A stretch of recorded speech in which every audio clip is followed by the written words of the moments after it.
নভেম্বরের মতো forum on China Africa cooperation FOCACর মন্ত্রী পর্যায়ের বৈঠক অনুষ্ঠিত হয়েছে। মঙ্গলবারের ওই বৈঠকে বুধবার থেকে বেইজিংয়ে শুরু হওয়া ৩ দিনব্যাপী চায়না আফ্রিকা সম্মেলনের কাঠামো নির্ধারিত হয়।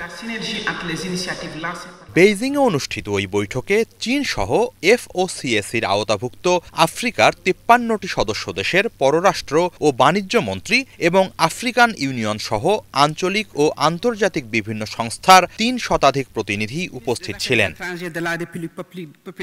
চীনের পররাষ্ট্রমন্ত্রী, বাণিজ্য মন্ত্রী, চায়না ইন্টারন্যাশনাল ডেভেলপমেন্ট কোঅপারেশন এজেন্সির প্রধান এবং সেনেগালের পররাষ্ট্রমন্ত্রী ও এবারের FOCAC সম্মেলনের সহসভাপতি বৈঠকে সমন্বয়কের দায়িত্ব পালন করেন।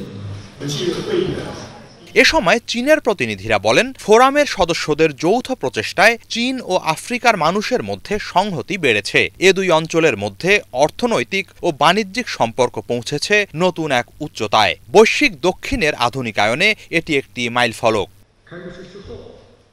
আফ্রিকার প্রতিনিধিরা বলেন, ২০৬৩ সাল নাগাদ আফ্রিকার উন্নয়নে আফ্রিকান ইউনিয়ন যে লক্ষ্যমাত্রা ঠিক করেছে সেই পথে এগিয়ে যাওয়ার ক্ষেত্রে FOCAC সহায়ক ভূমিকা রাখছে।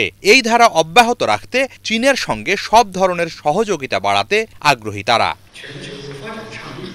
বৈঠকে সেনেগালের পররাষ্ট্রমন্ত্রী বলেন, বৈশ্বিক দক্ষিণে পারস্পরিক সমন্বয়ের ক্ষেত্রে একটি তাৎপর্যময় উদাহরণ স্থাপন করেছে FOCAC। এটি একই সাথে পারস্পরিক শ্রদ্ধা ও বন্ধুত্ব বৃদ্ধির ক্ষেত্রে ভূমিকা রাখছে। এমন একটি ফোরামের মধ্য দিয়ে মূলত চীন ও আফ্রিকা দুই অঞ্চলই লাভবান হচ্ছে। হিজল জোবায়ের, বাংলা ভিশন।